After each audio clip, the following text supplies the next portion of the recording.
Hi, this is Simpe from the Center for Risk Analysis.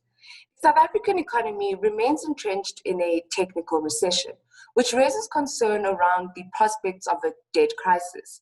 Against the backdrop of a potential debt crisis, what are the opportunities or problems that arise? If you define a debt crisis as a position where your deficit is a multiple of your growth rate for a number of years, then yes, I do think we're headed towards a debt crisis. Certainly, a lot of the debt's local. You get all the counters, it's locally denominated debt, etc., etc. But do the simple maths. You're borrowing faster than you're growing. You're going to get into trouble. It's a question of time. An excellent question is that a problem or is that an opportunity? Let me answer both ways, and then I'll tell you what I believe. I'll make both arguments, and I'll tell you what I think.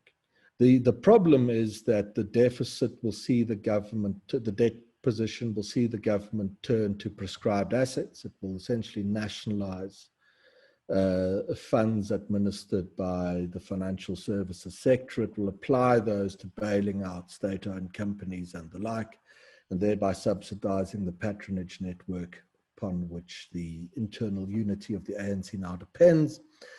And once those prescribed asset funds have been exhausted, it will print money. That is not an impossible chain of events for South Africa to follow. There's a very, I think it is sorcery, but there's a very influential little lobby of academics and civil society activists that push a thing that they call New Age monetary policy, which is essentially to say that a government cannot go bankrupt if it doesn't borrow in foreign denominations, because it can simply print the money that it needs. Now, I think we all know where that ends. So in that sense, the deficit is a crisis, and it will bankrupt South Africa, lead to sky-high inflation and a currency collapse. The upside on the deficit is that if an effective enough lobby is brought to bear to make it known to the high command of all factions of the ANC that the clock is ticking. And one way or another, if you cannot get growth back into your economy and you cannot meet voter expectations, you probably cannot destroy the democracy fast enough to prevent your own defeat, and you're going to lose. You're gone. You're out.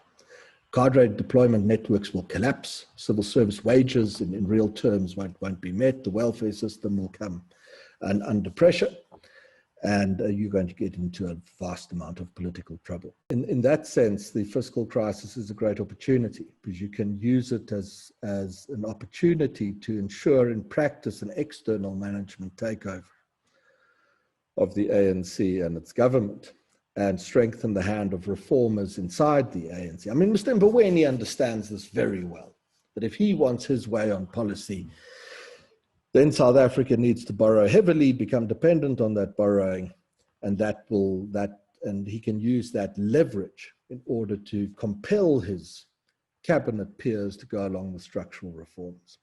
So those are the two arguments. Which way is it likely to go? Here I'm not entirely sure.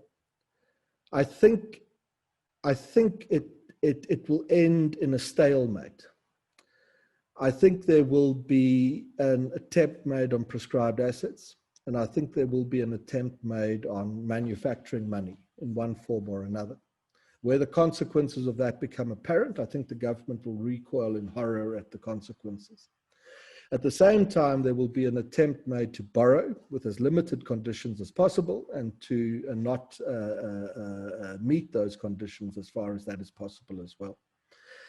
And this quagmire will see the deficit deepen, South Africa sustain the debt curve escalate quickly, and it will contribute as one of the key contributing factors to this profoundly important political realignment that I continue to return to in my advice to firms these days, is something they need to put on their long-term horizon. So I think that there'll be an attempt to fiddle around with a bit of both, as has happened now. The IMF has provided 70 billion rand.